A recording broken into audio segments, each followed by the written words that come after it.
Good morning students, सब बढ़िया?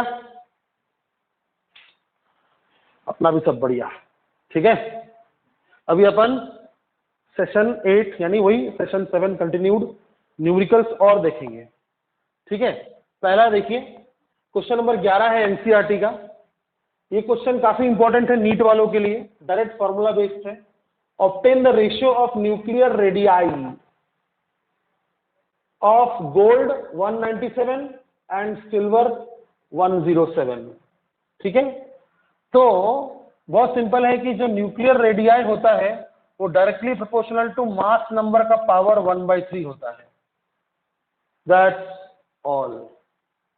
तो radius of gold upon radius of silver is equal to mass number of gold upon mass number of silver, और power में है 1/3। तो values put कीजिए और आंसर ले आइए। तो यहां पर आपको 197 लिखना है और यहां पर आपको 107 का पावर 1/3 आपको लिखना है। और हाँ, क्वेश्चन में यहां लिखा हुआ था ऑब्टेन द अप्रोक्सीमेट, इसको आपको सॉल्व तो करना ही पड़ेगा, है ना। तो ये 1 से कटेगा, 1 का पावर 1/3 आपको करना पड़ेगा, क्यूब रूट ऑफ 1। ठीक है, तो ये आप सॉल्व कर लेना। बट कैसे किया, मेन चीज क्या था कि radius of nucleus is directly proportional to the cube root of mass number of the respective nucleus. चलिए, ये तो बहुत सिंपल था। नेक्स्ट क्वेश्चन देखिए, 12 number question. Find the Q value and kinetic energy, find the Q value and kinetic energy of emitted alpha particle in the alpha decay of radium। In radium जो है वो alpha decay करेगा। ठीक है, radium जो है वो alpha decay करेगा। तो जो अल्फा उसके न्यूक्लियस से निकलेगा, जैसे मान लीजिए ये रेडियम है, ठीक है, तो ये अल्फा देगा और क्या बन जाएगा, ये बन जाएगा रेडॉन। आया समझ में? तो इस अल्फा पार्टिकल का आपको पूछ रहा है काइनेटिक एनर्जी कितना है। एक स्पीड से निकलेगा ना, रेडियम के न्यूक्लियस से अल्फा पार्टिकल एक स्पीड से निकलेगा, तो उसका काइनेटिक एनर्जी पूछ रहा है। और आपको पूछ रहा है कि इस ये जो रिएक्शन है, इस रिएक्शन का आप क्यू वैल्यू पता करो। तो काफी सिंपल है बेटा, पहले आप क्या करना, इक्वेशन लिखो कि भाई रेडियम जो है 22688, ये बनेगा रेडॉन 22286, सॉरी हाँ 86, और ये देगा अल्फा पार्टिकल। अब अल्फा पार्टिकल मतलब ऊपर 4 नीचे 2। ध्यान से देखिएगा, क्योंकि ये एक क्वेश्चन मैंने रखा है अल्फा डिके का, और यहां पर मैंने 2 क्वेश्चन रखा है बीटा डिके का। बहुत डिफरेंस है, जब आप क्यू वैल्यू निकालते हैं ना तो बहुत डिफरेंस है इसमें और इसमें। तो वो डिफरेंस आप ध्यान से देखिएगा। ठीक है, अच्छा, तो चलिए करना क्या है, क्यू वैल्यू का फॉर्मूला क्या है, mass of reactant minus mass of product into C square.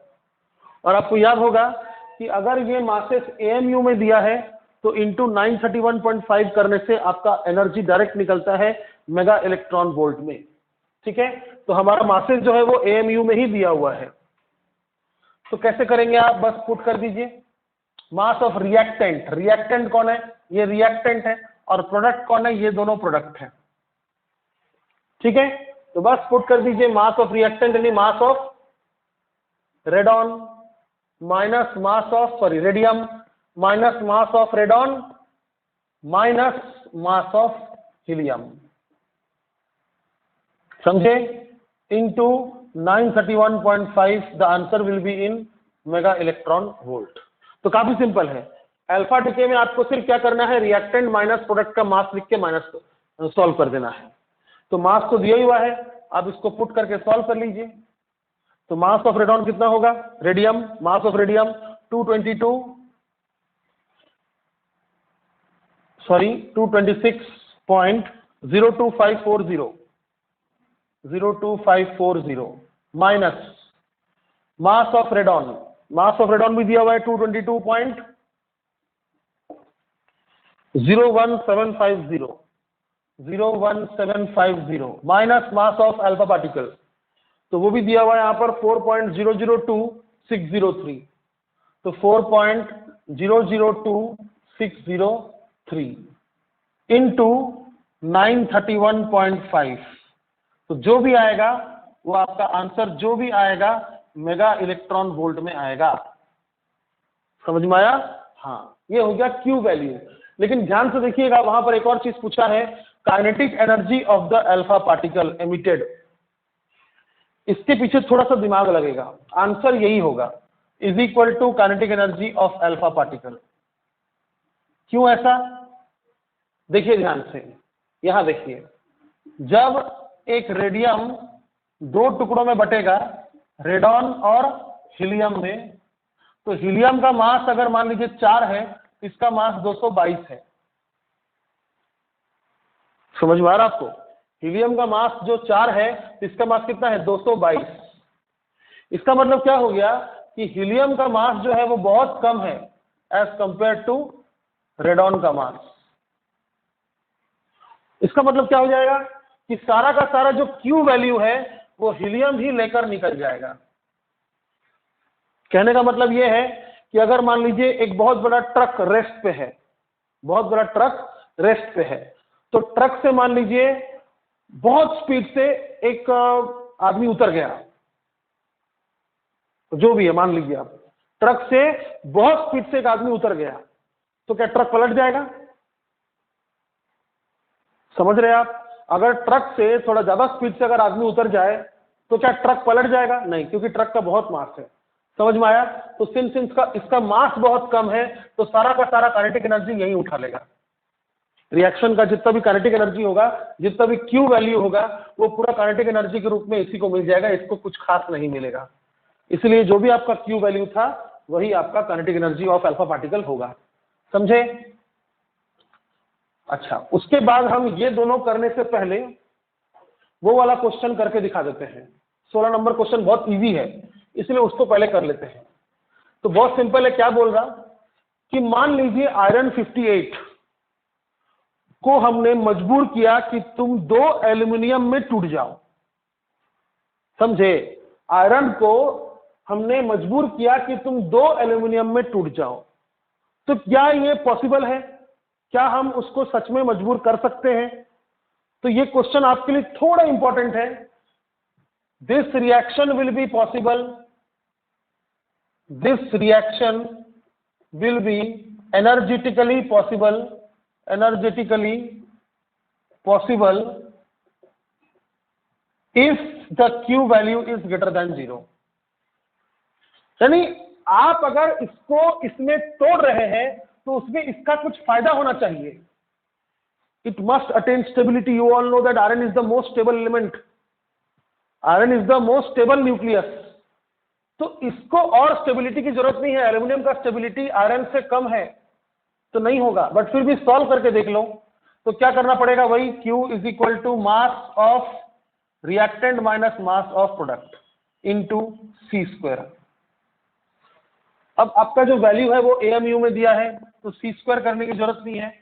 तो Q हम निकाल सकते हैं कैसे करके? मास ऑफ रिएक्टेंट, रिएक्टेंट कौन है? आयरन है, उसका मास कितना है? 55.93494 minus mass of product, mass of product कौन है? एल्यूमिनियम है, 2 एल्यूमिनियम है, तो 2 इंटू एल्यूमिनियम का मास कितना है? 27.98191। इसको सॉल्व करना, इंटू 931.5 करना, तो तुम्हारा जो आंसर आएगा ना वो नेगेटिव आएगा। तो हम क्या लिखेंगे? That is not possible. तो काफी सिंपल था। अब आ जाओ ये दोनों क्वेश्चन पर अच्छे से ध्यान देते हैं, बहुत इंपॉर्टेंट है। ये कैसा क्वेश्चन है? ये बीटा प्लस डीके वाला क्वेश्चन है। और ये कैसा क्वेश्चन है? ये बीटा माइनस डीके वाला क्वेश्चन है। ये क्वेश्चन कैसा था? ये अल्फा डीके वाला क्वेश्चन था। अल्फा डीके क्वेश्चन देखा आपने, कुछ नहीं करना पड़ा, रिएक्टेंट माइनस प्रोडक्ट। तो यहां भी हम वही करेंगे, रिएक्टेंट माइनस प्रोडक्ट, यहां भी हम वही करेंगे, रिएक्टेंट माइनस प्रोडक्ट, लेकिन यहां पर थोड़ा सा खेल अलग है। इसका जो खेल है वो बहुत अलग है। क्या बोल रहा पहले देखो, कार्बन 11 जो है, कार्बन 11 ये अनस्टेबल है बहुत, तो ये बन जाता है बोरॉन 11। तो कैसे बनता है, ध्यान से देखो, कार्बन के न्यूक्लियस में 6 प्रोटॉन है और 5 न्यूट्रॉन है। मैंने आपको पहले बोला था neutron at least should be equal to number of proton, ये तो लेस देन है, इसलिए ये अनस्टेबल है। न्यूट्रॉन का नंबर प्रोटॉन के नंबर से ज्यादा होना चाहिए या कम से कम इक्वल होना चाहिए, तो ये बहुत अनस्टेबल है। तो ये क्या करेगा, एक प्रोटॉन को न्यूट्रॉन बना देगा, it will convert 1 proton into neutron. तो क्या बन जाएगा, ये क्या बन जाएगा, प्रोटॉन बन जाएगा 5, एक प्रोटॉन न्यूट्रॉन बन गया ना, तो प्रोटॉन बन गया 5 और न्यूट्रॉन बन गया 6। अब 5 प्रोटॉन यानी 5 एटॉमिक नंबर, कार्बन तो है नहीं, कौन है, बोरॉन है, तो ये अंदर अंदर क्या बन गया, बोरॉन बन गया। अब आपको मैंने बताया था कि जब एक प्रोटॉन न्यूट्रॉन बनता है तो अपना पॉजिटिव चार्ज किसको देता है, एक ऐसा पार्टिकल को देता है जिसका मास इलेक्ट्रॉन जैसा हो लेकिन चार्ज किसका हो, प्रोटॉन का हो, तो क्या कहते हैं इसको, पॉजिट्रॉन। ये मैंने आपको बीटा प्लस डीके में पढ़ाया था। और साथ में देगा न्यूट्रिनो। समझ में आया, बात समझ में आया। तो ये रिएक्शन है, तो वही रिएक्शन यहां लिखा है कि कार्बन जो है वो बोरॉन बन गया और साथ में आपको पॉजिट्रॉन दिया और एक न्यूट्रिनो दिया। क्या पूछ रहा है, the maximum energy of emitted positron, ये जो पॉजिट्रॉन एमिट हो रहा है, ये जो यहां से पॉजिट्रॉन एमिट होगा, इसका मैक्सिमम एनर्जी आपको गिवन है, कितना गिवन है, 0.96 mega electron volt, 0.96 mega electron volt given है। अब क्या बोल रहा, कार्बन का मास इतना है, बोरॉन का मास इतना है और पॉजिट्रॉन का मास इतना है, गिवन है। कार्बन, बोरॉन और पॉजिट्रॉन का मास गिवन है। तो पूछ क्या रहा था, मैं लिखना भूल गया हूं, पूछ रहा है यहां पर, ब्लू पेन से लिखता हूं since it is the part of question. यहां पर पूछ रहा है find Q value and compare with केई मैक्स। अल्फा डीके मैंने आपको क्या पढ़ाया था कि जो क्यू वैल्यू होता है वही केई मैक्स के बराबर होता है। वो बीटा में भी होगा, बीटा प्लस में भी, बीटा माइनस में भी। समझ में आया आपको, ये चीज समझ में आया, ठीक है। अब चलिए क्यू वैल्यू निकालते हैं। इसका क्यू वैल्यू का फॉर्मूला बेटा वही है, mass of reactant minus mass of product into C square. लेकिन एक छोटा सा खेल है, आपको समझना पड़ेगा। Mass of reactant Q value is equal to mass of reactant minus mass of product into C square. अब सुनिएगा आप ध्यान से, मास ऑफ रिएक्टेंट में हम क्या लिखते हैं, मास of carbon 11C minus mass of product में क्या लिखेंगे, मास of boron 11.5 minus mass of क्या क्या दे रहा है, ये पॉजिट्रॉन दे रहा। तो प्रोडक्ट में कौन है, रिएक्टेंट कौन है, ये रिएक्टेंट है, this is reactant and these two are products, these two are products. Neutrino का मास लगभग 0 होता है, neutrino is very light particle, ठीक है। हाँ, तो प्रोडक्ट्स ये दोनों आ रहे हैं, तो माइनस मास ऑफ पॉजिट्रॉन। अब इतना करके अगर आप 931.5 से मल्टीप्लाई कर दीजिएगा ना, तो आपका आंसर जो आएगा मेगा इलेक्ट्रॉन वोल्ट में, वो गलत होगा। क्यों गलत होगा, पहले आप वो सीखो, अच्छे से सीखो। अल्फा को देखो, अल्फा डीके में आपने क्या देखा, रेडियम जो था 22688, ये बना रेडॉन 22286 और क्या दिया, अल्फा पार्टिकल He42। पूरा एटम के साथ देखो, न्यूक्लियस को मत देखो। इसके पास 88 प्रोटॉन है और न्यूट्रॉन कितना है, 226 माइनस 88, 16 से 8 गया 8 और 21 से 8 गया 3, 13 न्यूट्रॉन। ठीक है, 8 8 16, हाँ बराबर है। इसका देखो प्रोटॉन का नंबर कितना है, 86 प्रोटॉन है, देखना ध्यान से। और न्यूट्रॉन नंबर कितना होगा, इससे इसको माइनस कर दो तो 12 से 6 गया 6 और 21 से 8 गया 13, तो 136 न्यूट्रॉन। रहा सवाल इलेक्ट्रॉन का, तो जितना प्रोटॉन से उतना इलेक्ट्रॉन भी होगा, 88 इलेक्ट्रॉन, 86 इलेक्ट्रॉन,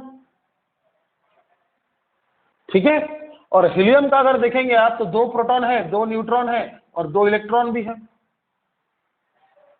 तो ध्यान से देखिए, प्रोटॉन कंजर्व हुआ है 86 प्लस 2, न्यूट्रॉन भी कंजर्व हुआ है 136 प्लस 2 138, और इलेक्ट्रॉन भी कंजर्व हुआ है 86 प्लस 2 88, तीनों कंजर्व हुए हैं, कोई प्रॉब्लम नहीं। तो अल्फा डीके में हमने कुछ खास नहीं किया, क्या किया, रिएक्टेंट माइनस प्रोडक्ट इंटू 931.5। लेकिन बीटा डीके का देखते आइए, बीटा प्लस डीके का देखते हैं, ध्यान से देखिएगा, ठीक है। आइए देखते हैं बीटा प्लस डीके में क्या हो रहा है। बीटा प्लस में क्या हो रहा है, कार्बन बना बोरॉन, कार्बन बना बोरॉन और पॉजिट्रॉन और न्यूट्रिनो। अब देखना ध्यान से, इसके पास है 6 प्रोटॉन 5 न्यूट्रॉन, तो 6 इलेक्ट्रॉन भी होगा। आखिर एक एटम क्या होता है, इलेक्ट्रिकली न्यूट्रल होता है, तो जितने प्रोटॉन तो उतने इलेक्ट्रॉन भी होना चाहिए। इसके पास देखिए 5 प्रोटॉन 11 माइनस 5 6 न्यूट्रॉन और 5 इलेक्ट्रॉन भी होगा। और ये तो पॉजिट्रॉन है, इसका क्या बात करना, ये कोई न्यूक्लियस तो है नहीं, है ना। अब देखो ध्यान से, पहले before the reaction there were 6 electron, but after the reaction there are only 5 electrons. समझ में आया, after the reaction there are only 5 electrons, यानी कार्बन को बोरॉन बनने के लिए 1 इलेक्ट्रॉन एमिट करना पड़ा होगा। अब वो तो हम इस रिएक्शन में देख नहीं पा रहे हैं, बात समझ में आ रहा। कार्बन को बोरॉन बनने के लिए हम रिएक्शन में क्या देख रहे हैं, कार्बन बन गया बोरॉन और पॉजिट्रॉन और न्यूट्रिनो, ये तो हम पढ़ते आ रहे हैं पहले से, हमें तो ये रिएक्शन अच्छे से मालूम है कि जब भी प्रोटॉन न्यूट्रॉन बनता है तो एक पॉजिट्रॉन और न्यूट्रिनो देता है। लेकिन ध्यान से देखो, अगर कार्बन को बोरॉन बनना है तो कार्बन ने 1 इलेक्ट्रॉन एमिट करना होगा, यानी प्रोडक्ट साइड में एक और इलेक्ट्रॉन होगा,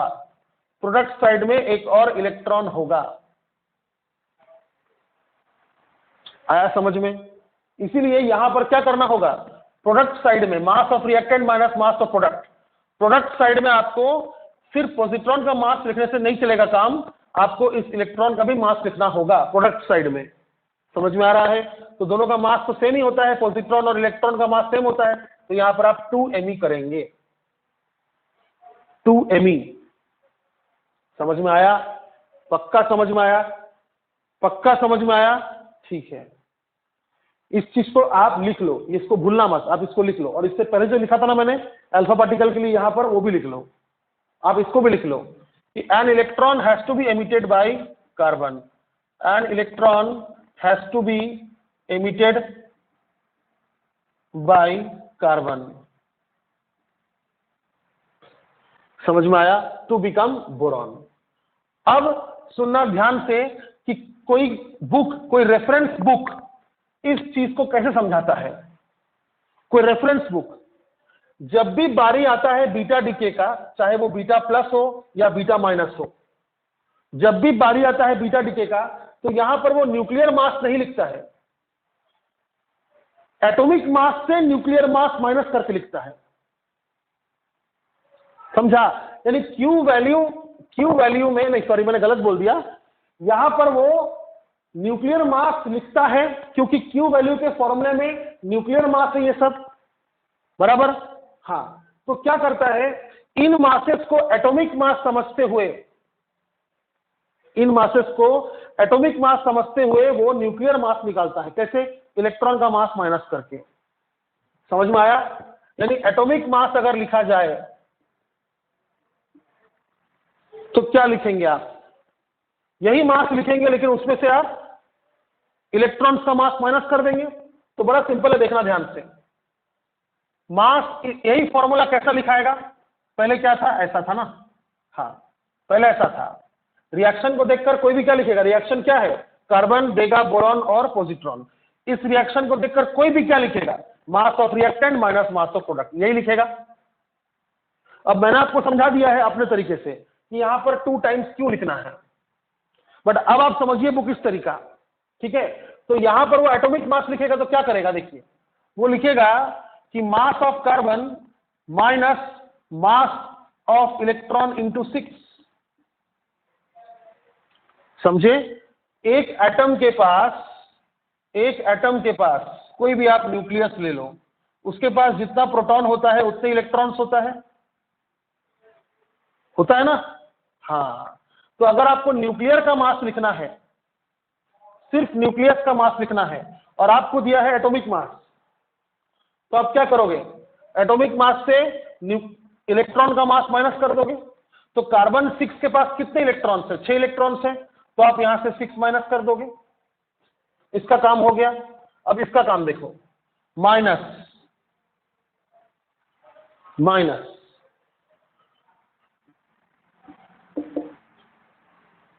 ये लिखा। अब इसके पास कितने इलेक्ट्रॉन्स हैं? तो 5 है, तो 5 Me।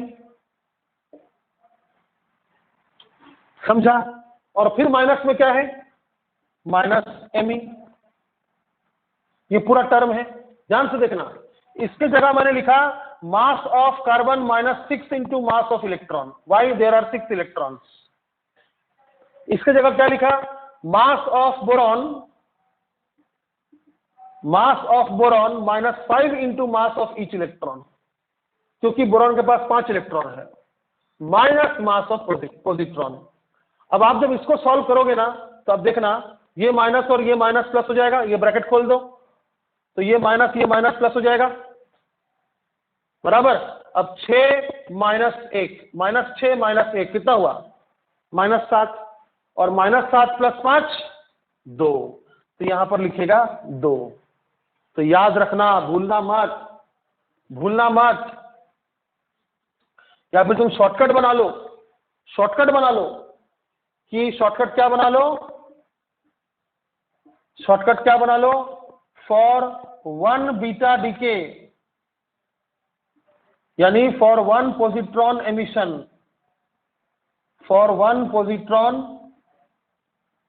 Emission, Q value is equal to mass of reactant minus mass of product minus twice of mass of electron या पॉजिट्रॉन। शॉर्टकट बना लो कि अगर एक पॉजिट्रॉन निकला है तो हमको 2 माइनस करना है। शॉर्टकट बना लो, समझा? और वापस से इस लेक्चर को सुनो और समझो कि आखिर यहां पर इंटू 2 क्यों आया। ठीक है, तो प्रॉपरली इक्वेशन कैसे लिखना है? ऐसा। बस हो गया। अब आप वैल्यूज पुट करो और आंसर निकालो। कार्बन का दिया है 11.011,434, माइनस बोरॉन का दिया हुआ 11.00930, माइनस ट्वाइस ऑफ पॉजिट्रॉन का दिया है 0.000548, 0.000548।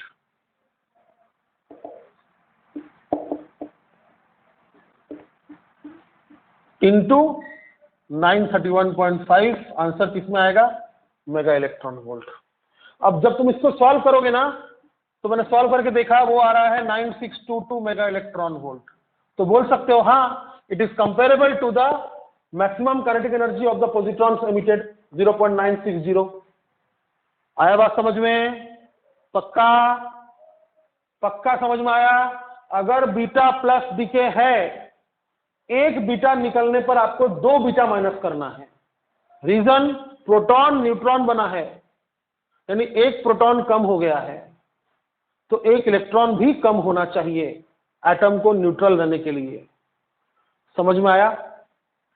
ठीक है, अब आपका लास्ट क्वेश्चन ये वाला, ये बीटा माइनस डीके है, इसका अलग ही जादू है। शॉर्टकट पहले बता दूं क्या? नहीं, पहले सीखो क्या हो रहा है। नियॉन बन रहा है सोडियम, नियॉन बन रहा है सोडियम। अच्छा, कैसे आपको समझ में आएगा?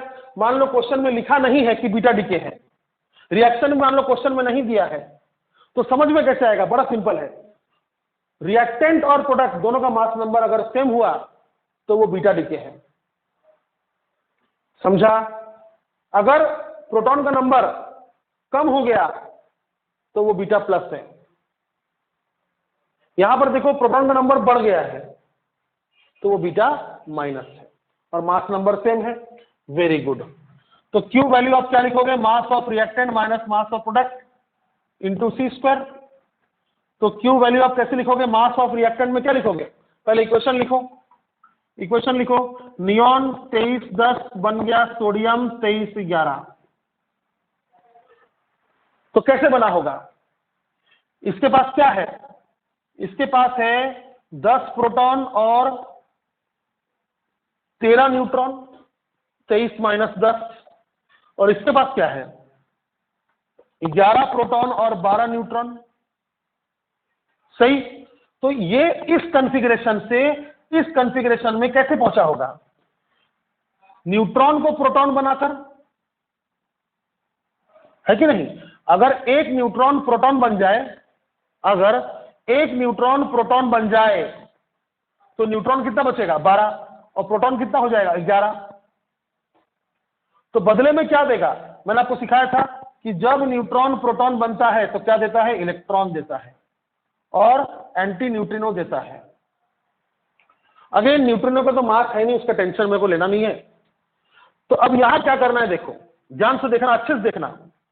इसके पास, ये मिटा रहा हूं, आप लिखना जरूर, ठीक है? हाँ, इसके पास 10 प्रोटॉन है, 13 न्यूट्रॉन है, और अगर 10 प्रोटॉन है तो 10 इलेक्ट्रॉन भी होगा, होगा, ठीक है? यहां देखो, इसके पास 11 प्रोटॉन है, 23 माइनस 11 12 न्यूट्रॉन है, और अगर 11 प्रोटॉन है, अगर 11 प्रोटॉन है तो 11 इलेक्ट्रॉन भी होगा, और साथ में क्या दिया? एक इलेक्ट्रॉन, और क्या दिया? एक एंटी न्यूट्रिनो। यार यहां तो बैलेंस हो गया मास, यहां तो बैलेंस हो गया मास।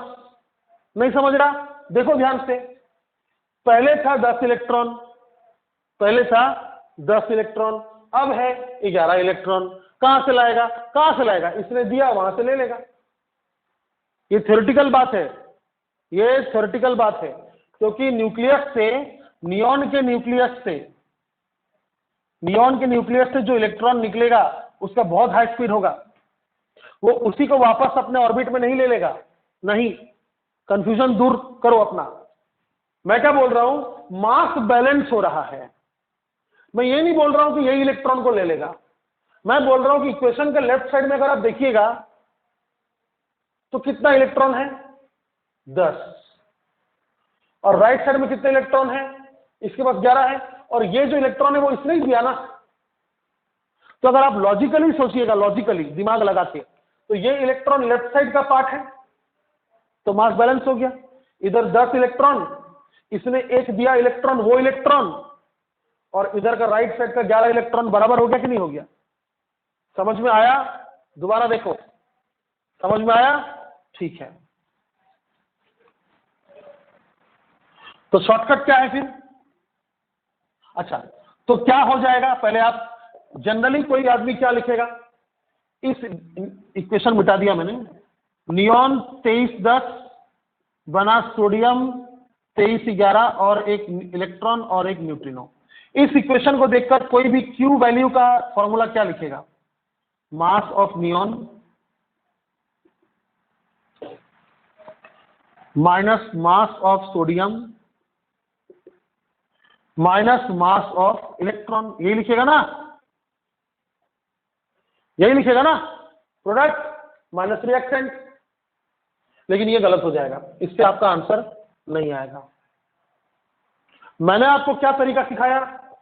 मैंने ये सिखाया कि अगर लेफ्ट साइड में अगर आप देख रहे हैं तो 10 इलेक्ट्रॉन इसके पास है और 1 इलेक्ट्रॉन इसने एमिट किया, यानी यूं समझिए कि इसके पास 10 इलेक्ट्रॉन है, इसको चाहिए 11 इलेक्ट्रॉन, तो ये इलेक्ट्रॉन वही वाला ले लेगा जो इसने एमिट किया। याद रखना प्रैक्टिकली ये इलेक्ट्रॉन को कोई ले नहीं सकता क्योंकि वो बहुत हाई स्पीड से निकलता है। तो मैं ऐसा क्यों बोल रहा हूं कि इसको 1 इलेक्ट्रॉन और चाहिए, वो यहीं से ले लेगा? ये मैं इसलिए बोल रहा हूं क्योंकि मैं इक्वेशन से मास बैलेंस करने की कोशिश कर रहा हूं, मास बैलेंस करने का कोशिश कर रहा हूं। समझ में आया? बीटा प्लस डीके में देखिए, बीटा प्लस डीके में क्या हाल था?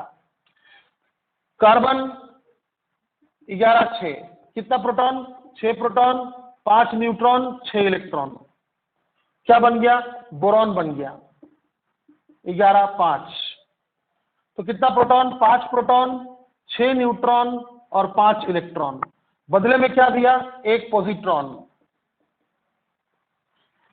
समझे? 1 पॉजिट्रॉन दिया, न्यूट्रिनो को छोड़ो फिलहाल। तो मैं क्या बोल रहा हूं, सुनो ध्यान से, यहां सुनो और यहां सुनो और समझो।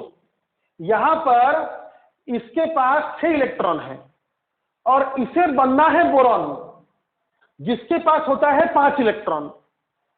तो भला 6 इलेक्ट्रॉन में से 1 इलेक्ट्रॉन जाएगा कहां? अरे भाई कहीं जाएगा तब ना बनेगा 5 इलेक्ट्रॉन। इसके पास 6 इलेक्ट्रॉन है और इसके पास 5 इलेक्ट्रॉन है। आप समझ रहे हैं? किसी का अस्तित्व चेंज हो रहा है। एक जमाने में कोई कार्बन था, अब वो बोरॉन है। तो जब वो कार्बन था उसके पास 6 इलेक्ट्रॉन होना चाहिए और जब वो आज बोरॉन है तो उसके पास 5 इलेक्ट्रॉन होना चाहिए। समझे? तो राइट साइड में पॉजिट्रॉन के साथ साथ एक इलेक्ट्रॉन भी चाहिए कि नहीं चाहिए? यानी इसने एमिट किया होगा कि नहीं किया होगा?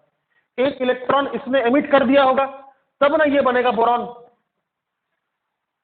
तो वो इलेक्ट्रॉन को राइट साइड का समझकर मैं डबल मास लिख रहा था।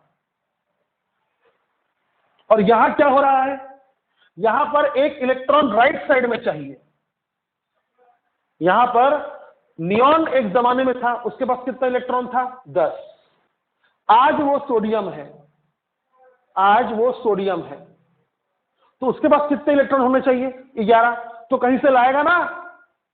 तो जब आप मास बैलेंस करने जाइएगा, जब आप मास बैलेंस करने जाइएगा तो इसको इलेक्ट्रॉन की जरूरत है और इसके पास इलेक्ट्रॉन है। अब प्रैक्टिकली वो इस इलेक्ट्रॉन को ले नहीं सकता क्योंकि ये बहुत हाई स्पीड से निकला होगा। लेकिन जब आप मास बैलेंस कीजिएगा, इस टर्म पर फोकस कीजिए कि when you are balancing mass, Q value किसका इक्वेशन है? मास का। तो when you are balancing mass you should add here the mass of an electron because कमी है तो ऐड करेंगे ना। अब ज्यादा है तो क्या करेंगे? माइनस कर देंगे। हाँ ये बेटर है, इस तरह एक्सप्लेन करना बेटर है मेरे लिए, आपके लिए, कि यहां पर इलेक्ट्रॉन का कमी है तो बैलेंस करने के लिए 1 इलेक्ट्रॉन और ऐड करेंगे तो 2me हो जाएगा। और यहां पर 1 इलेक्ट्रॉन एक्स्ट्रा है तो बैलेंस करने के लिए क्या करेंगे? इसका मास को इग्नोर कर देंगे क्योंकि इसका मास भी इलेक्ट्रॉन के मास के बराबर होता है। अच्छा ये तो इलेक्ट्रॉन ही है। आया बात समझ में? तो शॉर्टकट क्या बनेगा? शॉर्टकट बनेगा, ये गलत हो जाएगा, ठीक है, ये गलत हो जाएगा। शॉर्टकट बनेगा क्या? फॉर 1 बीटा माइनस डीके यानी इलेक्ट्रॉन एमिशन, 1 बीटा डीके है तो मत लिखो, इलेक्ट्रॉन का मास मत लिखो क्योंकि ये कैंसिल आउट हो रहा है। तो Q value will be mass of neon 23 10 minus mass of sodium 23 11, समझा? इंटू 931.5। अब ये वैल्यूज क्वेश्चन में गिवन है। नियॉन का मास गिवन है, सोडियम का मास गिवन है, पुट करो और आंसर लाओ। समझ में आया? तो कुल मिलाकर बात ये हो रहा है, अल्फा में कोई टेंशन नहीं, अल्फा में कोई टेंशन नहीं क्योंकि यहां पर न्यूट्रॉन प्रोटॉन का बदली नहीं होता है। यहां पर न्यूट्रॉन प्रोटॉन का ये नहीं होता है, अदला बदली नहीं होता है। यहां पर इलेक्ट्रॉन बैलेंस्ड है, समझ में आ रहा है? तो यहां पर क्या करना है, अगर ये रिएक्शन है तो mass of this minus mass of this minus mass of this into C square. Beta plus में क्या कीजिएगा, ये बीटा प्लस है तो क्या कीजिएगा, मास of this minus mass of this, फिर कितना बीटा है, एक बीटा है, 1 पॉजिट्रॉन इज एमिटेड, तो 2 टाइम्स मास ऑफ दिस।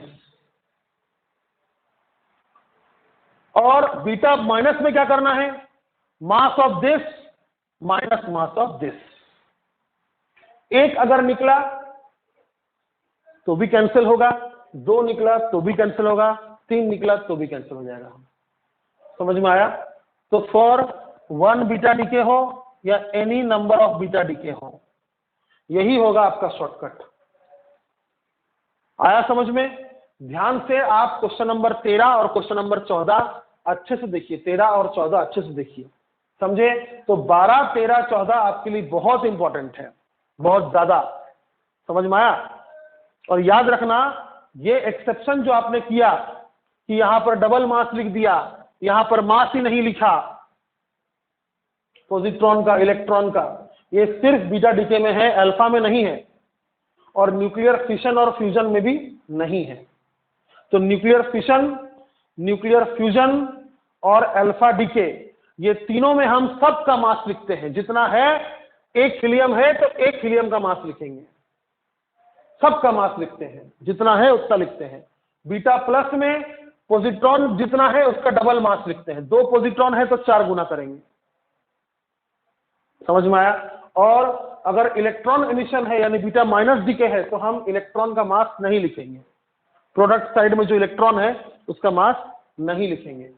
अच्छा, अगर मान लीजिए बुकिश के हिसाब से चलते हैं आप, आखिर ये फॉर्मूला आया कैसे, बुकिश के हिसाब से चलते तो क्या लिखिएगा, वही Q value is equal to mass of, ध्यान से देखना, मास ऑफ नियॉन 2310, बताओ कितने इलेक्ट्रॉन्स होंगे इसके पास, 10, तो minus 10 times mass of electron हो गया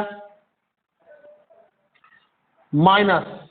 अब हम आ गए प्रोडक्ट साइड में, प्रोडक्ट साइड में आ गए तो मास ऑफ सोडियम 2311 माइनस कितने इलेक्ट्रॉन से इसके पास, 11, तो 11 टाइम्स मास ऑफ इलेक्ट्रॉन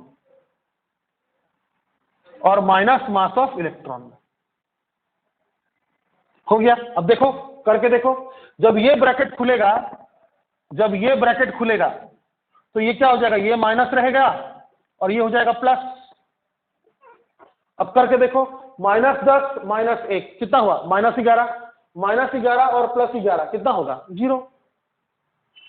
तो बीटा माइनस डीके में इलेक्ट्रॉन का मास नहीं लिखना है, और बीटा प्लस डीके में एक पॉजिट्रॉन है तो 2 टाइम्स लिखना है, 2 पॉजिट्रॉन है तो 4 टाइम्स लिखना है। और अल्फा में, न्यूक्लियर फिशन में और न्यूक्लियर फ्यूजन में कोई चेंजेस नहीं है, नो एक्सेप्शन। धन्यवाद।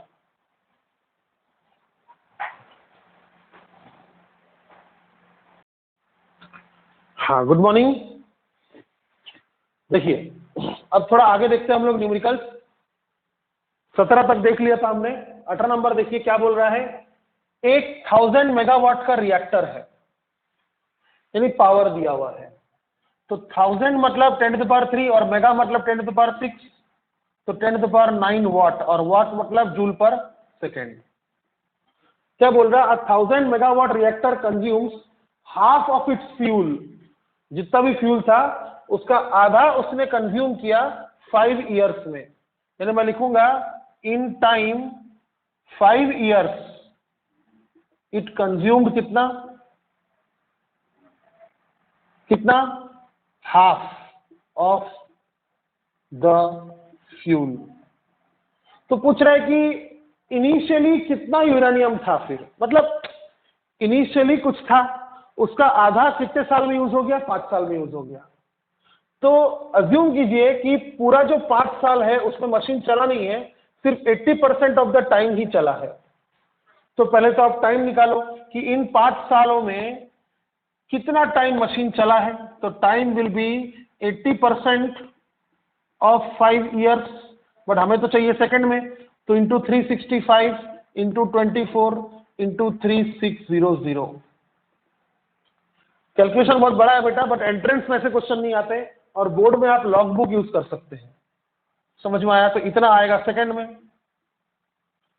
अब इतना टाइम तक मशीन चला है, और मशीन के बारे में क्या डेटा दिया है कि 1 सेकंड अगर मशीन चला तो 10⁹ जूल सप्लाई कर सकता है। तो एनर्जी कितना सप्लाई किया होगा इतने टाइम में? इतने टाइम में एनर्जी कितना सप्लाई किया होगा? तो पावर इंटू टाइम। समझ गए? तो पावर है 10⁹, और ये चीज को सॉल्व करके मान लीजिए आया x। ये चीज को सॉल्व करके कितना आ रहा है?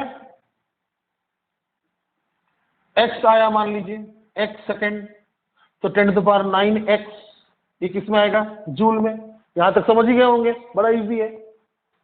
अब हमें निकालना है कि इनिशियली कितना यूरेनियम था। तो हम क्या करेंगे, पहले हम लिखेंगे वी नो कि 1 एटम फिशन, आखिर फिशन रिएक्शन है ना, 1 atom fission supplies 200 mega electron volt energy, एक एटम। तो एवोगैड्रो नंबर ऑफ एटम कितना सप्लाई करेगा? एवोगैड्रो नंबर ऑफ एटम कितना सप्लाई करेगा? तो 200 into Avogadro number mega electron volt, इतना सप्लाई करेगा। एक एटम अगर इतना सप्लाई करता है तो एवोगैड्रो नंबर कितना सप्लाई करेगा? इतना। तो एवोगैड्रो नंबर मतलब क्या? 1 मोल, दैट इज 1 मोल। और 1 मोल में कितना मास है इसका? 235 ग्राम। 1 मोल यानी 235 gram of uranium supplies 200 into Avogadro number mega electron volt. यहां पर थोड़ा दिक्कत जा सकता है आपको, समझिए बात को। एक एटम से इतना एनर्जी निकलता है, तो एवोगैड्रो नंबर से कितना एनर्जी निकलेगा? 200 इंटू एवोगैड्रो नंबर। अब एवोगैड्रो नंबर मतलब क्या? 1 मोल, और 1 मोल में कितना ग्राम ऑफ यूरेनियम है? तो 235।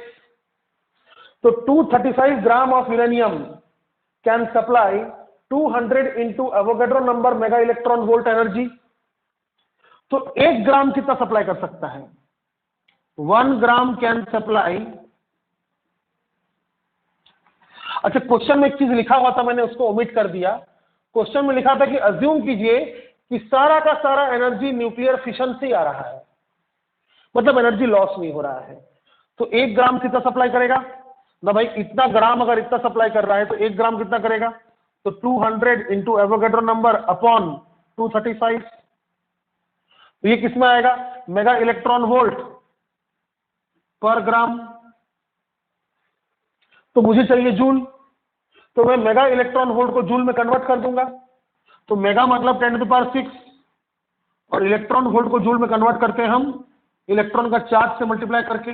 अब ये किस में आएगा? जूल पर ग्राम। तो समझ गए आप कि 1 ग्राम इतना जूल, इतना एनर्जी सप्लाई कर सकता है। तो 1 ग्राम अगर इतना एनर्जी सप्लाई कर सकता है तो इतना एनर्जी कितने ग्राम ने सप्लाई किया होगा, है ना? तो क्या लिखेंगे? लिखेंगे ऐसा कि इसको सॉल्व करके मान लीजिए आया y। ऐसे सॉल्व तो मैं करने नहीं वाला, इसको सॉल्व करके आया मान लीजिए y जूल पर ग्राम। टेक्निक को समझिए बस। तो y joule is supplied by 1 gram. तो 10⁹x joule will be supplied by कितना ग्राम?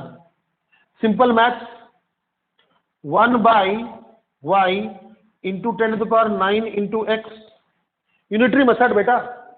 y जूल अगर 1 ग्राम से सप्लाई हो रहा है तो इतना जूल कितने ग्राम से सप्लाई होगा? तो 1/y इंटू इतना। समझ में आया? तो इतना ग्राम में आंसर आएगा, इतना आएगा ग्राम में। तो यानी इतना यूरेनियम यूज हो चुका है, जो कि इनिशियल का आधा है। क्या लिखा है, इन 5 years it will consume half of the fuel. तो ये क्या है, इनिशियल का आधा है, तो इनिशियली कितना था, इसका डबल। समझे? तो वो मैं यहां लिख देता हूं, देयरफॉर, अलग से लिखना बेटा, therefore initial is equal to, इसको सॉल्व करके मान लीजिए आ रहा है Z, ठीक है, इसको सॉल्व करके मान लीजिए आ रहा है Z ग्राम। सॉल्व करके मान लीजिए कितना आया, Z ग्राम। तो Z gram is half of the nucleus, half of the fuel. तो इनिशियली कितना था, 2Z। This is the answer. तो आप X सॉल्व करना, फिर ये Y सॉल्व करना, यहां पुट करना और फिर Z निकालना, आपका आंसर कितना होगा, 2Z। क्वेश्चन आप समझ गए होंगे, ठीक है। क्वेश्चन बड़ा आसान था, क्वेश्चन में उतना प्रॉब्लम नहीं था। अब ये क्वेश्चन देखिए, बोलता है एक इलेक्ट्रिक लैंप है जिसका पावर है 100 what. Solution, power is 100 what. एक इलेक्ट्रिक लैंप है, तो वो ग्लो कैसे कर रहा है, ड्यूटेरियम फ्यूजन से। यानी प्रोसेस कैसा है, फ्यूजन, ठीक है। तो फ्यूजन से, एक फ्यूजन रिएक्शन से 3.27 मेगा इलेक्ट्रॉन वोल्ट एनर्जी निकलता है एक बार फ्यूजन होने से। समझ में आया? तो वो पूछ रहा है कि अगर हम 2 kg ड्यूटेरियम यूज करेंगे, ज्यादा नहीं है, सिर्फ 2 kg है, तो 2 kg ड्यूटेरियम अगर हम यूज करेंगे तो आप इस 100 वाट के बल्ब को कितने टाइम तक चला पाओगे। How long can the electric lamp of 100 watt can be kept glowing bye fusion of 2 kg of deuterium. यानी टाइम निकालना है। तो आसान होगा, ये भी आसान होगा, बट थोड़ा दिमाग लगाइए कि 2 ड्यूटेरियम एटम से इतना एनर्जी निकलता है। 2 deuterium atom supplies 3.27 mega electron volt. तो एक ड्यूटेरियम एटम कितना सप्लाई करेगा, 3.27/2 मेगा इलेक्ट्रॉन वोल्ट। यानी इतना एनर्जी सप्लाई हो रहा है एक ड्यूटेरियम एटम से। तो अगर हम 2 kg ड्यूटेरियम यूज करेंगे तो कितना एनर्जी सप्लाई होगा। तो 2 kg में कितने एटम से देख लो, तो H21 मोलर मास कितना है, मोलर मास 2। तो number of atoms is equal to number of moles into Avogadro number. Number of atoms is equal to number of moles into number of Avogadro number. समझ में आया? अब number of moles कितना होगा, given mass by molar mass. तो given मास कितना होगा, 2 kg। अब आपको लिखना होगा ग्राम में, क्यों, क्योंकि मोलर मास तो ग्राम मोलर होता है। तो हाइड्रोजन का ग्राम मोलर मास कितना है, 2, तो by 2 given mass by molar mass into Avogadro number. ये हो गया आपका नंबर ऑफ एटम्स। इसको सॉल्व कर लिया, मान लीजिए आया x नंबर ऑफ एटम्स। अब एक एटम से इतना एनर्जी निकलता है, तो x एटम से कितना एनर्जी निकलेगा। तो x एटम विल सप्लाई, एक एटम से इतना एनर्जी, तो x एटम से कितना होगा, तो 3.27/2 इंटू x, इतना मेगा इलेक्ट्रॉन वोल्ट। अब इसको कर दीजिए आप जूल, क्यों, क्योंकि पावर दिया हुआ है जूल पर सेकंड में। समझ में आया? इसको जूल में करना क्यों जरूरी है, आपको समझ में आया? तो is equal to 3.27 into x/2। देखिए ये x y z को देखकर कंफ्यूज मत होना, इसको सॉल्व करके x आया है। x is the number of atoms in 2 kg of deuterium, ठीक है। हाँ, तो इंटू 1.6 इंटू 10⁻⁻19 इंटू 10⁻6 जूल, तो इतना एनर्जी सप्लाई होगा। याद रखिएगा x is not unknown, it can be known. तो इतना एनर्जी निकल रहा है, अब पावर है इतना, समझ में आया। तो टाइम कैसे निकलेगा, power sorry energy by power. अरे power is equal to energy by time होता है ना। तो एनर्जी कितना है 3.27 into x into 1.6 into 10⁻⁻19 into 10⁻6 by 2, और पावर कितना है 100। जो भी आएगा आपका आंसर आएगा सेकंड में। अब आप उसको ईयर में कन्वर्ट कर सकते हो। समझ में आया क्वेश्चन। ये दोनों क्वेश्चन लगभग एक जैसा है, फिर भी ये फ्यूजन था, ये फिशन था, बट कुछ खास तो फिजिक्स था नहीं, मैथ्स ही मैथ्स था। अब 20 नंबर क्वेश्चन देखिए, calculate the height of potential barrier for head on collision of 2 ड्यूटेरॉन्स।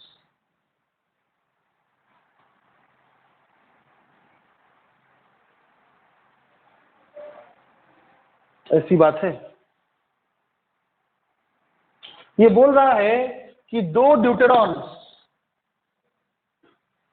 एक ड्यूटेरॉन और दूसरा ड्यूटेरॉन, 2 ड्यूटेरॉन को कोलाइड करने के लिए कितना पोटेंशियल बैरियर को पार करना पड़ेगा। इसका मतलब क्या है, देखिए ड्यूटेरॉन मतलब क्या हो गया, ड्यूटेरॉन, ड्यूटेरियम नहीं है ये, ड्यूटेरॉन। ड्यूटेरॉन मतलब 2 प्रोटॉन,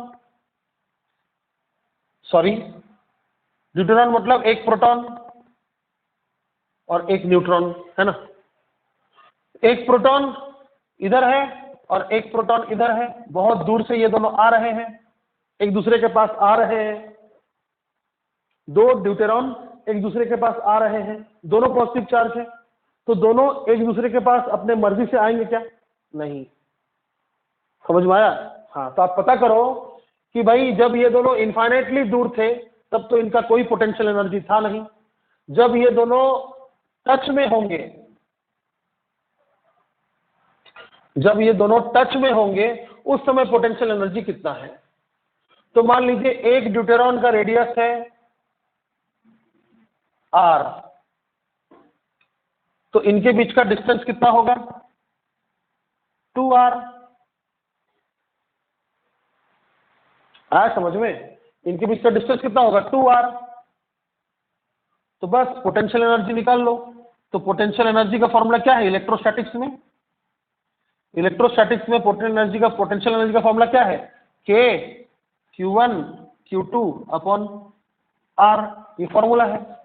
तो r की जगह क्या लिखोगे आप, डिस्टेंस 2r, है ना, और k है आपका 1/4πε0, तो कितना हो जाएगा 10⁹ इंटू 10⁹9, याद है। और q1 यानी एक प्रोटॉन का चार्ज यानी e, q2 मतलब दूसरे प्रोटॉन का चार्ज यानी e स्क्वायर हो गया upon 2 into r। This is the potential energy,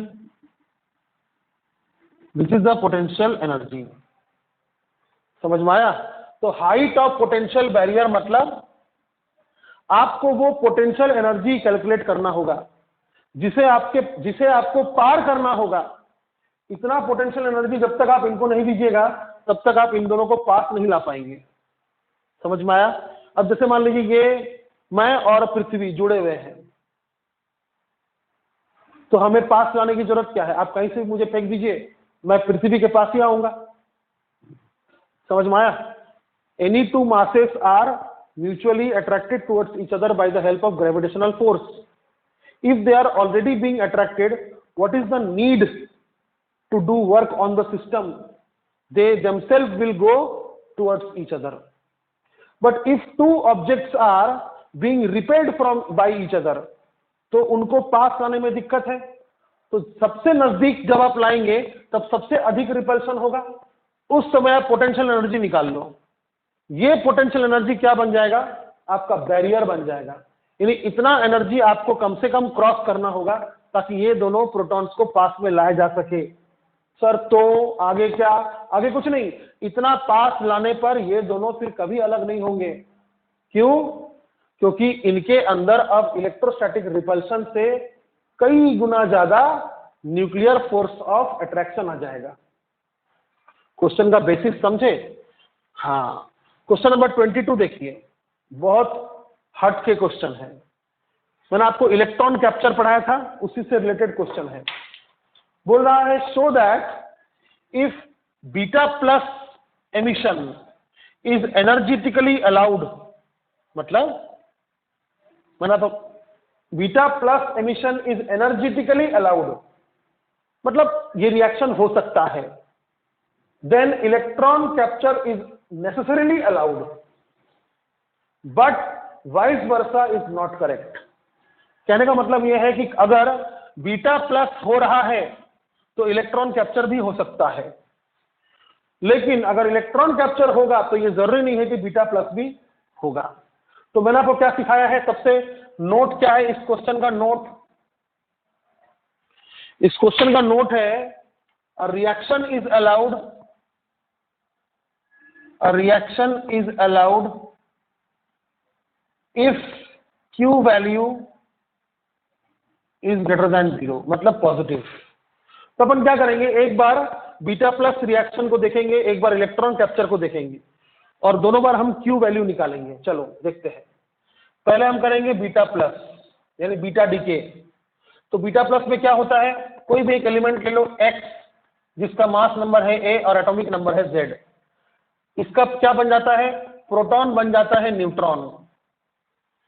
यही पढ़ा ना आपने बीटा प्लस में, प्रोटॉन बन जाता है न्यूट्रॉन।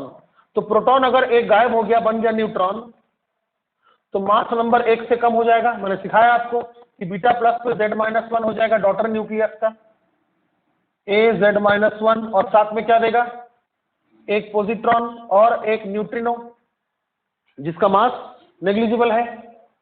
तो इसका चलिए हम रिएक्शन लिखते हैं। मैंने आपको शॉर्टकट सिखाया था कि बीटा प्लस के लिए क्या करने का, Q value is equal to, अच्छा मान लीजिए यहां पर प्लस Q1 है, तो Q1 will be equal to mass of reactant minus mass of product into C²। तो मास ऑफ रिएक्टेंट मैंने क्या शॉर्टकट सिखाया था कि बीटा प्लस डीके अगर है तो जितना पॉजिट्रॉन निकला है उसका डबल लिखने का, जितना पॉजिट्रॉन निकला है उसका डबल लिखने का। चलो शॉर्टकट को गोली मारो, सॉल्व करते हैं। याद रखिए मैंने क्या बोला था, बीटा डीके में एटॉमिक मास से इलेक्ट्रॉन का मास माइनस करना पड़ता है। यहां पर एटॉमिक मास से इलेक्ट्रॉन का मास माइनस करना पड़ता है, ठीक है? तो क्या हो जाएगा, मास ऑफ XAZ। अब इसके पास कितने नंबर ऑफ प्रोटॉन्स है? Z। तो इलेक्ट्रॉन्स भी कितने होंगे? Z। तो माइनस कीजिए, ZMe। हो गया, इसका काम हो गया, रिएक्टेंट का हो गया। अब प्रोडक्ट का, माइनस माइनस प्रोडक्ट है ना, माइनस, ब्रैकेट स्टार्ट कीजिए, mass of Y A in Z-1। अब इसमें कितने नंबर ऑफ प्रोटॉन्स है? Z-1। तो इलेक्ट्रॉन्स भी कितने होंगे? Z-1। तो माइनस कीजिए, minus Z-1 mass of electron, bracket close कर दीजिए। इसका भी खेल हो गया। और प्रोडक्ट में क्या है? E+, तो माइनस मास ऑफ E+, हो गया इंटू C²। अब ध्यान से देखिएगा, ये वाला ब्रैकेट जब खुलेगा, ये वाला ब्रैकेट जब खुलेगा, मास of XAZ minus Z into Me minus minus M Y AZ-1, ये माइनस हो जाएगा प्लस ZMe। शॉर्टकट क्या दिया था? एक पॉजिट्रॉन है तो आप 2 पॉजिट्रॉन लिखिए। तो कैसे हो रहा देखिए, कैसे हो रहा देखिए। तो क्या तोड़ रहा था मैं? ब्रैकेट तोड़ रहा था, तो ये माइनस और ये माइनस प्लस हो गया। अब ये ब्रैकेट जब खुलेगा तो बाहर तो प्लस है, कोई टेंशन नहीं, तो माइनस Me, और फिर ये माइनस Me इंटू C²। तो ये और ये कैंसिल हो गया, क्या बचा? 2Me। तो इतना दिमाग मत लगाइए, डायरेक्ट समझिए। बीटा प्लस में अगर यहाँ 1E+ है तो आप मास कितना लिखिएगा? 2E+। तो Q1 कितना हो रहा है, m x a z minus m y a z minus 1, product reactant और प्रोडक्ट हो गया -2 times m e plus into C square into C square.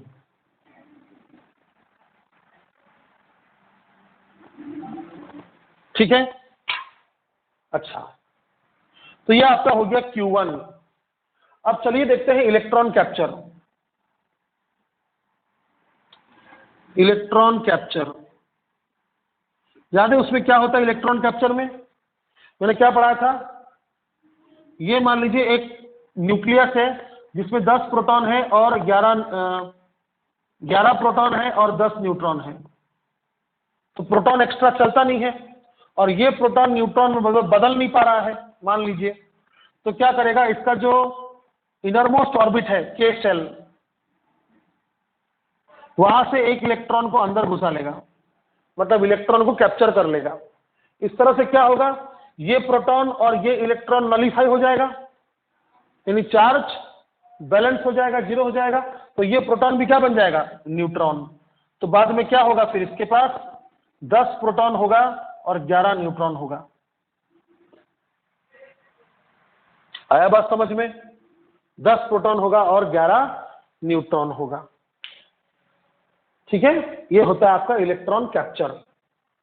तो कैसे लिखिएगा आप, उसकी इक्वेशन कैसे लिखिएगा, मान लीजिए पेरेंट है x a z माइनस 1, ये एक इलेक्ट्रॉन कैप्चर करेगा और क्या बनेगा, a z, एक इलेक्ट्रॉन कैप्चर करेगा और क्या बनेगा, y a z माइनस 1 बनेगा। और बदले में क्या देगा, बदले में न्यूट्रॉन मतलब ऐसा बोलते हैं उसको, इलेक्ट्रॉन न्यूट्रिनो बोलते हैं, बट वो आपको जरूरी नहीं है, मान लीजिए इतना ही इक्वेशन। ठीक है, प्लस Q2। अब और तो कुछ है नहीं, और तो कुछ है नहीं। अब याद रखिएगा इलेक्ट्रॉन कैप्चर का जो शॉर्टकट है वो बीटा माइनस जैसा है। बीटा माइनस का क्या शॉर्टकट था कि Q2 is equal to mass of reactant में X का मास लिखने का और मास ऑफ प्रोडक्ट में Y का मास लिखने का, खत्म। यही था ना बीटा माइनस में, पिछले वीडियो में बताया था ना। हाँ, तो चलिए क्या करते देखिए, कैसे आया शॉर्टकट देखिए, मास ऑफ रिएक्टेंट, तो क्या लिखिएगा, x z a लिखा, minus z m e, minus z m e, बोला था ना जितना प्रोटॉन्स है उतना माइनस करने का इलेक्ट्रॉन्स के लिए। हो गया, रिएक्टेंट का हो गया, इसका हो गया, प्लस E, अच्छा, माइनस रिएक्टेंट में कौन है, Y, तो m of y a z minus 1 minus कितने इलेक्ट्रॉन से इधर, z minus 1 mass of electron me into C square. ठीक है, समझ में आ रहा रिएक्शन, ठीक से देखिएगा। क्या बोला मैंने, बीटा में एटॉमिक मास लिखकर उससे नंबर ऑफ इलेक्ट्रॉन्स के मास माइनस करना है आपको। तो electron capture is a type of beta decay. तो x का एटॉमिक मास यानी पूरा मास माइनस नंबर ऑफ इलेक्ट्रॉन्स कितने हैं, जितने प्रोटॉन्स हैं, तो z me, ये हो गया x का खेल खत्म। फिर ये E का लिखा मैंने, E लिख दिया गलती से, तो मास ऑफ me। रिएक्टेंट का हो गया, ये दोनों यहां से लेकर यहां तक रिएक्टेंट का हो गया। अब प्रोडक्ट का देखिए, प्रोडक्ट में क्या है, y z माइनस 1 का मास, और कितने इलेक्ट्रॉन्स होंगे इसके पास, जितने प्रोटॉन्स हैं, तो वो भी माइनस कर दीजिए, और ये ब्रैकेट रहेगा ना, ये ब्रैकेट रहेगा, मास of reactant minus mass of product. तब ध्यान से देखिएगा, अगर यहां से माइनस me कॉमन ले लिया जाए, me अगर कॉमन ले लिया जाए तो क्या मिलेगा, x a z minus z minus 1 me होगा, और ये ब्रैकेट अगर खोल दिया जाए तो ये क्या होगा, m y a z minus 1 minus minus plus z minus 1 me। तो ये टर्म और ये टर्म कैंसिल हो गया, क्या बचा, x का मास माइनस y का मास। वो तो मैंने पहले बताया आपको कि इलेक्ट्रॉन कैप्चर में शॉर्टकट बीटा माइनस जैसा, समझ में आया। तो Q2 क्या आ रहा है, Q2 क्या आ रहा है, ये दिख रहा है आपको, यहां लिखता हूं मैं, देखिए Q2 आ रहा है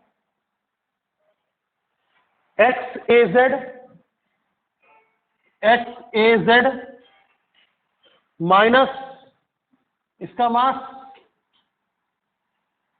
of XAZ minus mass of YAZ minus 1 into C square.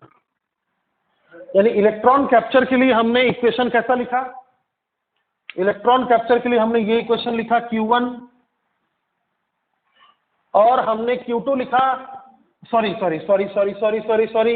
Beta plus DK के लिए हमने कैसा लिखा Q1, और इलेक्ट्रॉन कैप्चर के लिए हमने ये लिखा Q2।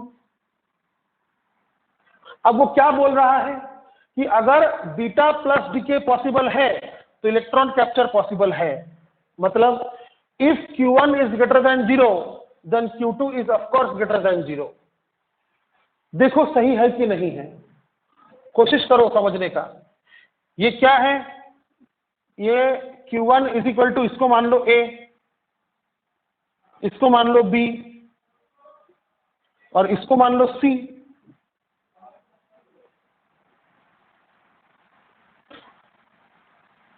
बराबर, इंटू सी स्क्वायर है, तो C मत मानो इसको मान लो A, इसको मान लो B, इसको मान लो D, और बाहर लिखो सी स्क्वायर। ये Q1 है, और Q2 क्या है, Q2 है A माइनस बी, वहां देखो A minus B C square. और तुम जानते हो कि A B और D क्या है, मास है जो पॉजिटिव होता है, यानी A जो है और B जो है और D जो है ये ग्रेटर देन 0 है। अब आप सोचो सिंपल सा बात कि अगर Q1 ग्रेटर देन 0 है, Q1 ग्रेटर देन 0 कब होगा, जब A माइनस बी D से बड़ा होगा। If Q1 is greater than 0, what does this mean, A minus B is greater than D, यानी ये टर्म इससे बड़ा है, तब ना आंसर ग्रेटर देन 0 आएगा।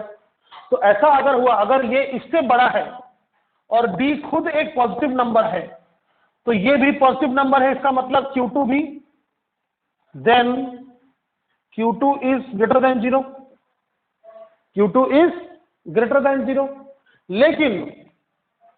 लेकिन अगर Q2 ग्रेटर देन 0 है, बट Q2 क्या है, A माइनस बी बस, तो Q2 अगर ग्रेटर देन 0 है, इसका मतलब क्या हो रहा है कि A minus B is greater than 0। But इसका ये मतलब तो नहीं है कि A माइनस बी करने के बाद जो नंबर आएगा वो D से बड़ा होगा। इज इट नेसेसरी, माना D क्या है, मास ऑफ इलेक्ट्रॉन है, माना बहुत कम होता है, लेकिन आप ये मत भूलिए कि आप A माइनस बी कर रहे हैं जो कि बहुत छोटा नंबर आएगा। A is mass of X, B is mass of Y, minus करने पर बहुत कम आएगा। क्या भरोसा कि ये माइनस करने के बाद इससे बड़ा, इससे छोटा आ गया, तो समझ में आया। यानी Q2 अगर ग्रेटर देन 0 हुआ तो Q1 ग्रेटर देन 0 होगा, नॉट नेसेसरी। समझा, यानी अगर बीटा प्लस पॉसिबल है तो इलेक्ट्रॉन कैप्चर भी पॉसिबल है, लेकिन अगर इलेक्ट्रॉन कैप्चर पॉसिबल है तो यह जरूरी नहीं है कि बीटा प्लस पॉसिबल होगा। समझ में आया। अब ये आप समझो, इस चीज को आप लिखो, मैं मिटा रहा हूं, ये बहुत इंपॉर्टेंट है, ठीक है। और इसका इक्वेशन को समझो, बहुत समझ में आएगा। मत बोलो ऐसा कि सर मेरे को नहीं समझ में आ रहा, सर कहां पर आप क्या माइनस कर रहे, क्या प्लस कर रहे। मैंने आपको सिंपल सिखाया है एक बात कि अगर क्वेश्चन बीटा का है तो आपको क्या करना पड़ता है, न्यूक्लियर मास से इलेक्ट्रॉन का मास माइनस करना पड़ता है। यानी जो भी मास गिवन है, जो भी मास आपको गिवन है, उसके मास से आपको इलेक्ट्रॉन का मास माइनस करना पड़ता है। तो इलेक्ट्रॉन का मास कैसे माइनस करेंगे, तो बहुत सिंपल है, किसी x के पास जितना प्रोटॉन है उतने इलेक्ट्रॉन्स होंगे, तो उतना टाइम्स ऑफ आप इलेक्ट्रॉन का मास माइनस कर दीजिए। देखिए यहां भी किया, यहां भी किया, समझिए सब चीज को, समझे? ठीक है, अब ये आखिरी क्वेश्चन देखिए 25 नंबर। इसके बाद जितने भी क्वेश्चन से आपको खुद से करने पड़ेंगे, नहीं अगर जमेगा तो पूछिएगा मेरे से। ये लास्ट क्वेश्चन देखिए, बड़ा मस्त क्वेश्चन है ये। एक सोर्स है, एक सोर्स है, उसमें फास्फोरस का आइसोटोप्स है, एक P32 है और एक P33 है। दोनों का अपना अपना हाफ लाइफ दिया हुआ है, 14.3 डेज और 25.3 डेज। अब क्या बोल रहा, ध्यान से सुनिए। इनिशियली जो 10% जो डीके है वो P33 से आ रहा है, मतलब इनिशियली सैंपल में ये 10% है, इनिशियली सैंपल में ये 10% है, तो ये कितना होगा, 90% होगा ना। हाँ, तो मान लीजिए टोटल नंबर ऑफ एटम्स है, let total number of atoms initially be N. तो P33 कितना होगा, P33 अगर n हुआ तो ये इसका 9 गुना है, तो P32 कितना होगा, 9n। इनिशियली, इनिशियली यहां पर अगर n नंबर ऑफ P33 है तो 9n नंबर ऑफ P32 है, क्योंकि उसने बोला है ऐसा कि 10% of the decays come from P33। तो बोलता है how long one must wait until 90% do so, मतलब कितना देर तक एक इंसान को इंतजार करना पड़ेगा जब तक 90% फास्फोरस P33 का हो। यानी फाइनल क्या होगा, ये क्या था इनिशियल, और फाइनल क्या होगा,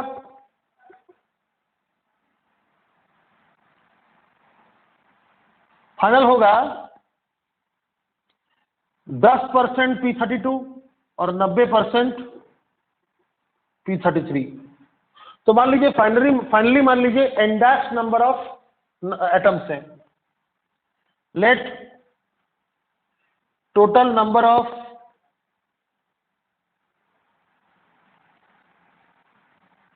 atoms finally be N dash, be N dash.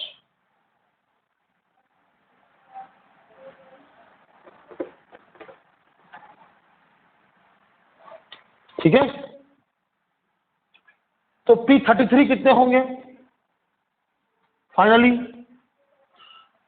अगर P32 n होगा, n डैश मतलब टोटल अगर मान लीजिए n डैश है, तो P32 अगर मान लीजिए n डैश है तो ये उसका 9 गुना होगा अगर P32 n डैश है तो P33 कितना होगा, 9n डैश। समझे, टोटल नंबर ऑफ न्यूक्लियॉन्स मैंने इनिशियली कितना माना, n, तो ये 10% है, ये 90% है, तो ये अगर n है तो ये 9n है। फाइनली मैंने माना कि इसमें n dash number of nucleons है फाइनली, तो उसमें उस समय क्या हो रहा है, ये 10% है तो ये 9 गुना है, तो ये अगर n है तो ये 9n है, तो ऐसा लिखा मैंने। तो P33 का इनिशियल कितना है, n, और फाइनल कितना है, 9n डैश P33, और P32 का इनिशियल कितना है, 9n, और फाइनल कितना है, n डैश। तो क्या करेंगे, लगा देंगे फॉर्मूला। यहां देखिए,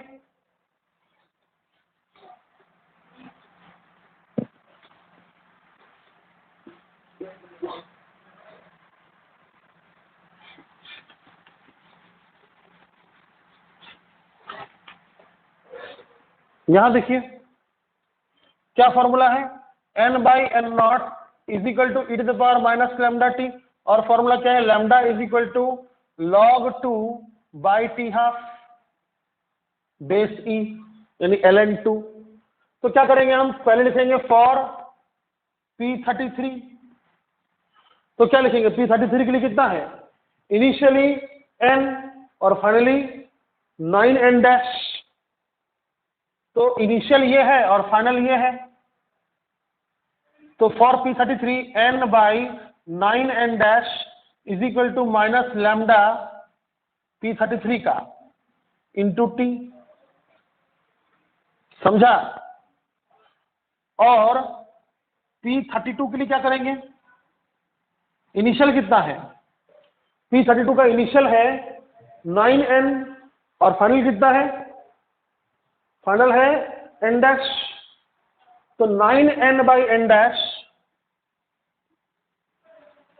is equal to E to the power minus lambda किसका, P32 का इंटू टी, समय दोनों के लिए सेम है। तो अब क्या करो, इन दोनों को मल्टीप्लाई कर दो, आप इन दोनों को मल्टीप्लाई कर दो, तो कितना हो जाएगा, n by 9n dash into 9n by n dash is equal to E to the power this plus this, multiply करने से पावर ऐड होता है, तो minus lambda P33 into T plus minus lambda P32 into T. आया समझ में। अब यहां पर क्या हो जाएगा, अच्छा मल्टीप्लाई करने से हम फंस गए, डिवाइड कर देते हैं, चलो मल्टीप्लाई करने से फंस जा रहे थे, डिवाइड कर देते हैं, तो n by 9n dash upon 9n by n dash, अब डिवाइड कर दिया, is equal to this by this, तो E to the power minus lambda P33 T, divide करने से पावर माइनस होते हैं, तो minus minus plus lambda P32 into T. अब आप सॉल्व कर लो, n dash cancel, n cancel, 1/81 1/81 is equal to E to the power क्या होगा, यहां से माइनस कॉमन ले लो और दोनों को ऐड कर दो, यानी ऐसा कर दो, ऐसा कर दो, और टी भी कॉमन ले लो, तो क्या लिखना पड़ेगा, lambda P33 minus lambda P32 into T. अब लैम्डा का फॉर्मूला क्या है, तो log 2 बाई टी हाफ, और दोनों का टी हाफ दिया हुआ है, P32 का 14.3 और P33 का 25.3, ठीक है, 14.3 और 25.3 यहां पर पुट कर दो, यूनिट चेंज मत करना, तो 1/81 is equal to E to the power minus log 2 by 14.3 minus log 2 by, रुकिए 33 का कितना दिया है, 25.3, तो यहां होगा 25.3 माइनस 14.3 इंटू टी, तो log 2 भी आप कॉमन ले लो, और मैंने आपको सिखाया है कि आगे कैसे करना है, 1/81 E to the power minus 1/25.3 minus 1/14.3 into T, और फिर log 2, सिखाया था ना मैंने आपको कि क्या करना। अच्छा देखिए, इसको सॉल्व कीजिएगा ना तो माइनस में आएगा, समझे, ये छोटा नंबर है, ये बड़ा नंबर है, तो माइनस में आएगा, माइनस माइनस प्लस हो जाएगा, तो आप इसको क्या लिख सकते हैं, ऐसे लिख सकते हैं, माइनस हटा कैसे लिख सकते हैं, 1/14.3 माइनस 1/25.3, अब नंबर पॉजिटिव आएगा। अब आपको क्या सिखाए थे हम कि E to the power x log y is equal to y to the power x, ठीक है, तो इस चीज को आप सॉल्व करके x मान लेना, यहां से लेकर यहां तक जो भी होगा उसको x मान लेना, तो क्या हो जाएगा, 2 टू द पावर हो जाएगा, ठीक है।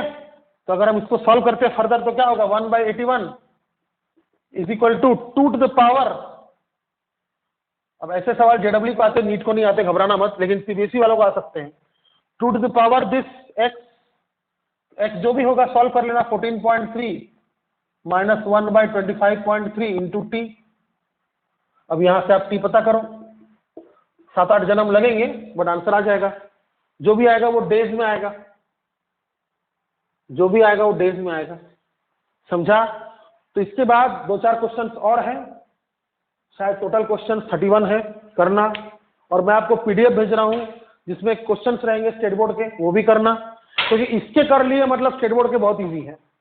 भले सिलेबस चेंज हो गया हो बट क्वेश्चंस अभी भी थोड़ा बहुत इजी ही है, समझे। और कहीं भी डाउट होगा तो पूछना।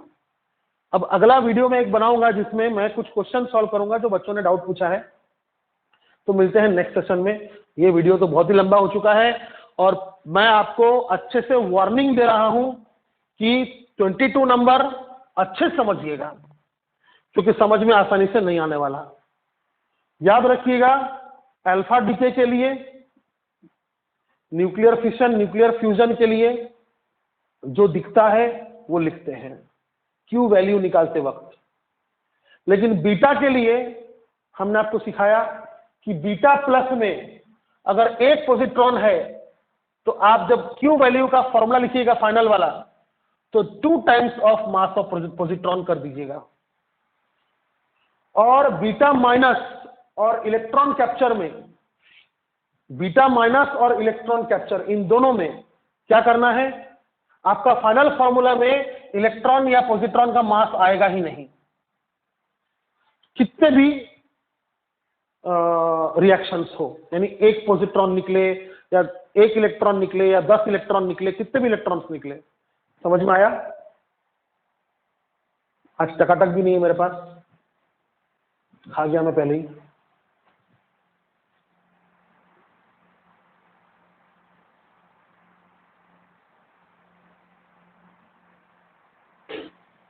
एक बार जूम करके मैं आपको दिखा देता हूं कि वहां पर क्या है, और ना बोलेंगे सर दिखता नहीं है मेरे को। देखिए ध्यान से, ये वाला पार्ट को देखिए आप, देखिए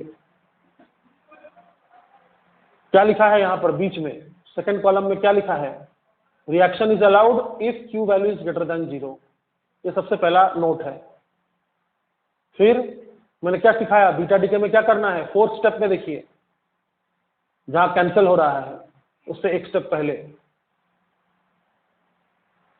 क्या लिखा है, अगर आप x का मास लिख रहे हैं तो आप इलेक्ट्रॉन का मास लिखकर माइनस कीजिए। अब x में कितने प्रोटॉन्स हैं उतने इलेक्ट्रॉन्स होंगे, तो आपको उतने इलेक्ट्रॉन्स के मास लिखने होंगे। सिमिलरली अगर आप y का मास लिख रहे हैं तो आप y के नंबर ऑफ इलेक्ट्रॉन्स के मास को माइनस कीजिए, समझे। और इस चक्कर में आपको देखने मिलेगा 4th स्टेप में कि 2 मास ऑफ इलेक्ट्रॉन आ रहा है।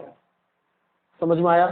सिमिलरली इलेक्ट्रॉन कैप्चर में देखिए, इलेक्ट्रॉन कैप्चर में क्या हो रहा है, अगर आपने x का सेकंड स्टेप में देखिए, अगर आपने x का मास लिखा है तो आपने इलेक्ट्रॉन का मास भी माइनस किया है। लेकिन देखिए रिएक्टेंट साइड में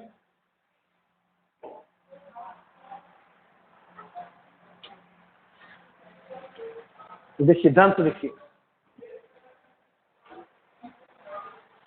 यहां देखिए, यहां पे ये बीटा प्लस डीके है, यहां पर रिएक्टेंट ये है और प्रोडक्ट ये है, ठीक है।